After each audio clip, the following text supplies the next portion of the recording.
आज का जो केस है वो है बिहार का। बिहार में समस्तीपुर करके एक जिला पड़ता है जहाँ पर एक योगेश्वर नाम का लड़का रहता था।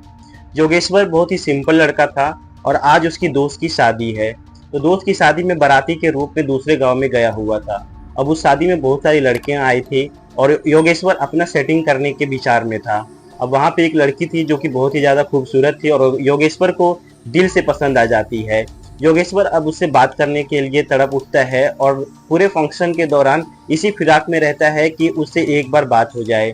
उस लड़की का नाम रानी था। रानी काफी ज्यादा खूबसूरत थी। योगेश्वर उसको पहली नजर में ही पसंद करने लगा था। अब पूरे फंक्शन के दौरान वह यही सोचते रहता है कि किसी तरह से उससे बात हो जाए और किसी तरह से उसका नंबर मिल जाए। अब रानी भी नोटिस करती है कि योगेश्वर उससे काफी देर से घूर रहा था और उससे बात करने के लिए ट्राई कर रहा था। अब इसी दौरान दोनों में बातें हो जाती है किसी तरह से और नंबर भी एक्सचेंज हो जाता है। अब शादी हो जाती है और सब लोग अपने अपने घर आ जाते हैं।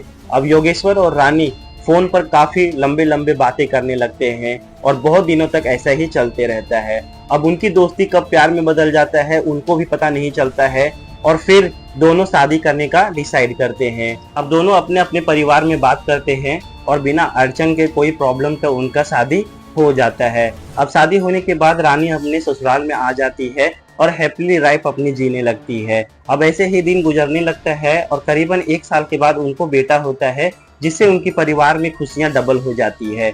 अब धीरे धीरे टाइम और बीतता है तो रानी शादी से पहले इंस्टाग्राम पर वीडियो बना के डाला करती थी और अब वह काम को कंटिन्यू करने का परमिशन योगेश्वर से लेना चाहती थी। अब किसी तरह से उसे कन्विंस कर लेती है या बोल के कि हमारी फाइनेंशियल कंडीशन अच्छी नहीं है, अगर इंस्टाग्राम पे वीडियो वायरल हो गया तो हम लोग वहां से पैसा कमा सकते हैं। अब कहीं ना कहीं योगेश्वर को भी यह लगने लगा था कि चलो अगर इंस्टाग्राम से कुछ पैसे आ जाएगा तो हमारा फाइनेंशियल हेल्प कहीं ना कहीं से हो जाएगा।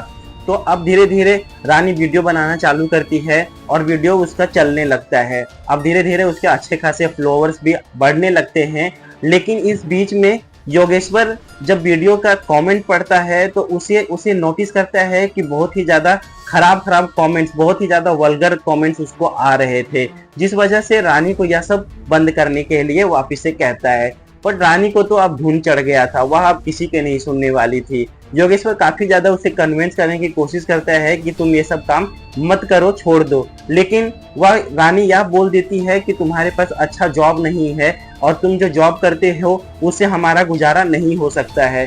क्योंकि योगेश्वर जो काम करता था वो दिहाड़ी मजदूरी के काम किया करता था। उसको जो भी काम मिल जाता था वह कर लिया करता था, जो कि इनफ नहीं था जिंदगी गुजारने के लिए।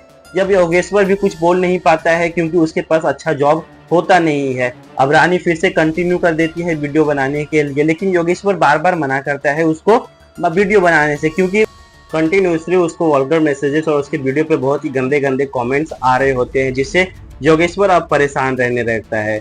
इसी दौरान योगेश्वर का भाई जो कोलकाता में जॉब किया करता था, योगेश्वर को जॉब करने के लिए वहां पे बुला लेता है और योगेश्वर वहां पे चला जाता है जॉब करने के लिए।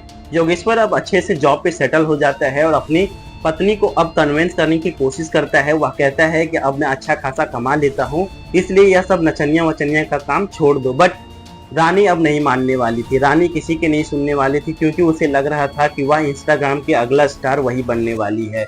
और इसी दौरान योगेश्वर के माता पिता से उसको कंप्लेन मिलता है कि रानी अब काफी टाइम तक अननोन लोगों से बात करते रहती है, किसी से भी वह बात करने लगती है, क्योंकि रानी के पास उसके जो फॉलोअर्स थे उसको मैसेज किया करते थे और दोनों में नंबर एक्सचेंज कर लिया करते थे और सब बात किया करते थे। अब इसी दौरान एक लड़के का एंट्री होता है रानी के जिंदगी में, जिसका नाम शहजाद होता है। शहजाद रानी के घर के आसपास ही रहता था, जिसके वजह से शहजाद को ऐसा लगता है कि वह मौके का फायदा उठा सकता है और रानी से वह मिलने के लिए उसके घर पे पहुंच जाता है।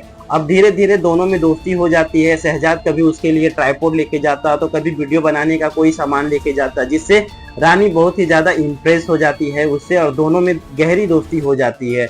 अब यह गहरी दोस्ती कब प्यार में बदल जाता है दोनों को पता नहीं चलता है, और इस बात का जब योगेश्वर को पता चलता है वह सब छोड़ छाड़ के कोलकाता से बिहार के लिए रवाना हो जाता है। अब जब वह अपने घर पे पहुंचता है तो वह लड़के को वहीं पे पाता है जिसका नाम शहजाद होता है। तो उसे वहीं पे देख के बहुत ही ज्यादा गुस्सा हो जाता है और वह बोलता है कि यह यहाँ पे क्या कर रहा है। तो रानी यह सफाई देती है कि यह मेरा दोस्त है या वीडियो बनाने में मेरी हेल्प करता है। बट योगेश्वर उसे साफ साफ मना कर देता है कि यह लड़का आगे से घर पे नहीं आना चाहिए, नहीं तो ठीक नहीं होगा। अब रानी को यह सब बात ठीक नहीं लगता है और दोनों में घमासान युद्ध चालू हो जाता है और रानी इसी दौरान घर छोड़ के अपने मायके चली जाती है और वहां से वीडियो बनाने के लिए कंटिन्यू कर देती है। अब वीडियो बनाना वह जारी रखती है और शहजाद उससे मिलने के लिए जाया करता था वहीं पे। अब योगेश्वर उसे मनाने की कोशिश करता है कि घर तुम वापस आ जाओ, मैं तुमसे बहुत प्यार करता हूँ, लेकिन वह शर्त रखता है कि तुम्हें वीडियो बनाना बंद करना होगा, लेकिन रानी नहीं मान रही होती है। अब कुछ दिनों के बाद शहजाद और रानी दोनों शादी करना चाहते थे, लेकिन बीच में योगेश्वर आ रहा था, इसके लिए वह उसे हटाने के लिए प्लान बनाते हैं। अब रानी एक दिन उसे कॉल करती है योगेश्वर को और कहती है कि मैं वापस ससुराल आना चाहती हूँ, मुझे लेने के लिए आ जाओ। अब यह सुन के योगेश्वर बहुत ही ज्यादा खुश हो जाता है और अपने भाई को बता देता है कि मैं उसे लेने के लिए जा रहा हूँ और कुछ दिन के बाद मैं कोलकाता आ जाऊंगा जॉब पे। अब उसका भाई भी खुश हो जाता है कि चलो मेरा भाई भी यहाँ पे काम करने के लिए आ जाएगा, यह सोच के। अब योगेश्वर वहां पे पहुंचता है तो वहां पे पहुंच के देखता है कि रानी के साथ साथ उसकी 2 बहनें और जो लड़का जिससे उसको चिढ़ थी, जिसका नाम शहजाद था, वह भी वहां पे अवेलेबल था। यह देख के उसका गुस्सा 7वें आसमान पे चला जाता है और वह रानी से कहता है कि अगर तुमको यही सब करना था तो मुझे क्यों बुलाई। अब दोनों में फिर से बहस चालू हो जाती है और इसी दौरान रानी की दोनों बहनें पीछे से उसके सर पे अटैक कर देती है, जिससे वह शुद्ध हो जाता है और फिर रानी और शहजाद मोबाइल का चार्जर लेके उसका गला घोट के उसको मार देते हैं।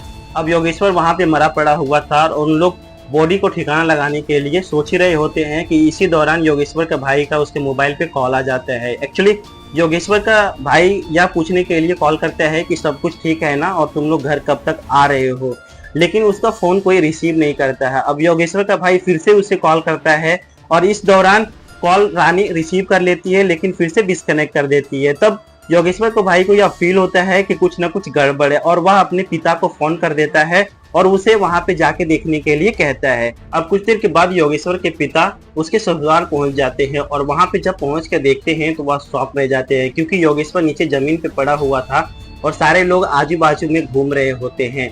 अब वह समझदारी दिखाते हुए वहां के लोकल पुलिस इंस्पेक्टर को इन्फॉर्म कर देते हैं, जिससे पुलिस वहां पे पहुंच जाती है और पुलिस सारे लोगों को हिरासत में लेने लगती है। लेकिन रानी एक्सक्यूज देती है कि योगेश्वर यहाँ पे खुद फांसी लगाकर अपनी जान दे दिया है। अब फॉरेंसिक रिपोर्ट का इंतजार करने लगते हैं और थोड़े दिन में फॉरेंसिक रिपोर्ट में यह पता चल जाता है कि योगेश्वर खुद आत्महत्या नहीं किया था, बल्कि किसी ने उसका गला घोटकर मार दिया था और सारे लोगों को हिरासत में ले लिया जाता है। अब सारे लोग न्याय के हिरासत में हैं और देखना यह बाकी है कि इनको क्या सजा मिलती है।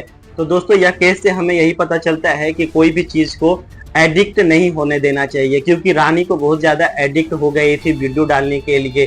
पहले तो वह एक दिन में एक ही वीडियो डाला करती थी, लेकिन जैसे जैसे बढ़ते जा रहा था टाइम, वह एक दिन में 3-3 वीडियो 4-4 वीडियो अपलोड करने के चक्कर में अपने घर का काम भी नहीं करती थी और वह अपने बेटे का भी ख्याल नहीं रख पाती थी, जिससे बहुत ही ज्यादा प्रॉब्लम क्रिएट हो गया था उनकी जिंदगी में। तो दोस्तों, अगर आप भी ऐसा क्रिएटर हैं, आप भी अगर वीडियो अपलोड करते किसी प्लेटफॉर्म पे, तो इन बातों का जरूर ध्यान रखें कि वीडियो डालने के साथ साथ अपने परिवार, अपने बच्चों का भी ध्यान रखा कीजिए।